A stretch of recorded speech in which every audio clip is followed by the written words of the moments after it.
Okay, so although I have the word ultra in the channel name, I can't not occasionally talk about the sub-ultra trail scene. These races are all action, packed full of fast and competitive runners, and are often contested over highly technical terrain, with steep ups and even steeper downs. There's little room for tactics, crewing, and nutrition plans, the sort of things that we see dominate ultra racing. Here, the time gaps just don't allow it. The field spread is much more akin to a road or track race, and it's all about just running hard from start to finish. Furthermore, if there's one area of trail running that's likely to break through to the mainstream, being covered regularly on TV or even featuring in the Olympics, it's the sub-ultra category. And with runners being able to recover quicker from the shorter distances and compete more often, it's perfect for creating race series or multi-day showdowns, which is why today we're talking about the return of the Golden Trail Series. The Golden Trail Series is a collection of 6 of the most iconic and prestigious trail races in the world: Zegama, Marathon de Mont Blanc, the Dolomites Run, Sierra Zinal, the Pikes Peak Ascent, and new for this year, the 26k at the Monmouth Trail Fest. Each of these races is unique and challenging, and the overall series standings are determined by accumulating points across these races, with the top 30 men and women who've accumulated the most points and participated in a minimum of 3 races being invited to the series finale in October, this year in Italy. In previous years, this finale has consisted of 6 days of back-to-back trail races. However, this year the schedule is slightly more compact, featuring just a 5k followed the next day by a 25km tough and technical course, which does feature nearly 1,300 meters of elevation gain. Golden Trail Series has been gaining popularity year on year. A few years back it was essentially just a showdown of Europe's best mountain runners, but these days it features a host of great athletes from the US, athletes moving over from the road such as the incredible Ninka Brinkman, and even an influx of East African distance runners moving over to the trails. The format works perfectly for producing content, with storylines and rivalries that last multiple races, and the Golden Trail Series team have done an amazing job putting together an F1 Drive to Survive style show called Chasing Dreams, released here on YouTube, and I'd thoroughly recommend checking out last year's series.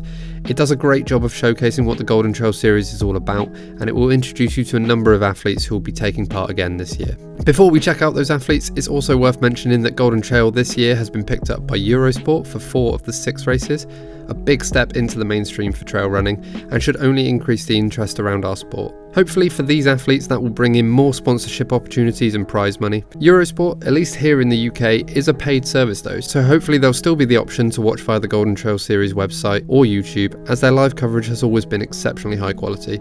And as great as Eurosport will be for bringing in new fans, it would be a shame for the races to disappear behind a paywall for the existing fans, at least in my opinion. Final thing before I jump into the contenders, and I'd love to hear your opinions on this one in the comments below, but I'd be super interested to see a format like this for the ultra running scene, a series of races over a distance such as 100k that would encourage the best ultra runners to regularly go head to head would be amazing. I'm not sure how it could be done. I know the UTMB group have all the pieces with their diverse selection of races, but also realise there would be a concern around monopolisation by UTMB and other races becoming less popular if they weren't in the series. It's just a fun hypothetical. As I said, let me know what your thoughts are below in the comments. Okay, let's get into the contenders then. I'll start by talking about who you should be keeping an eye out for the overall top spots, before finishing with some ones to watch at Zegama this weekend. It's worth mentioning that as this series takes place over the entire summer, not all of the start lists are finalised, and there could be athletes out there that we don't know about yet who plan on competing in the series. There could also be athletes that are just competing in Zegama as a standalone race and have no intention to compete in the rest of the series. But let's jump into it. On the women's side, it's all about who can possibly challenge Ninka Brinkman this year. The European bronze medalist in the marathon won the 3 races that she entered last year, and then 5 of the 6 stages at the finale to comfortably win the overall series. She's almost unbeatable on the flats and uphills, but she has struggled descending, especially when it gets technical. And last year, this is where we'd see her competitors attack, trying to build a gap before she inevitably caught them on the flat. Her descending is improving though, so this year it may be harder than ever to steal her crown. But with the Athletics World Championships taking place this year, she may be distracted by the road marathon, and that could give others an opportunity. Last year's 2nd and 3rd place overall, Sophia Lockley and Sarah Alonso, will also be returning. Sarah in particular has been improving year on year, last year winning the Marathon de Mont Blanc, and is one of those athletes whose descending ability will really test Ninka. The incredibly experienced former CCC winner Blandine La Hirondelle is entered into Zegama, and if she's planning on competing in the entire series, she must be considered a real threat. As well as her, we've got the even more experienced and always dangerous Maud Mathis, who won the Golden Trail Series in 2020 and 2021. And then finally, on the women's side, there's the Allies.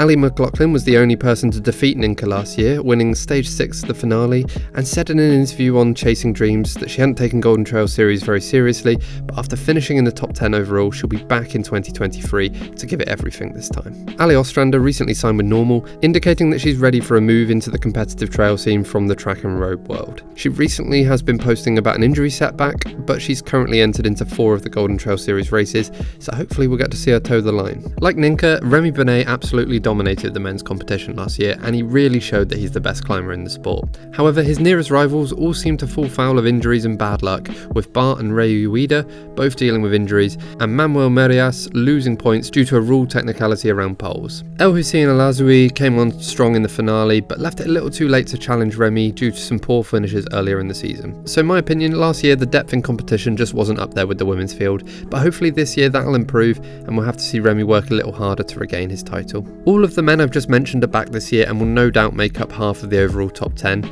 Joining them, hopefully some British interest, with Jonathan Albon lining up at Zegama.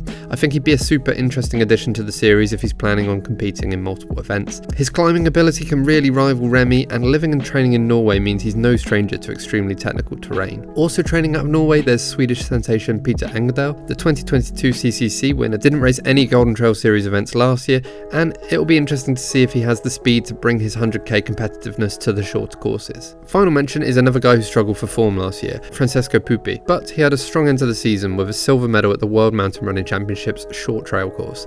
Let's hope he can build on that result this year.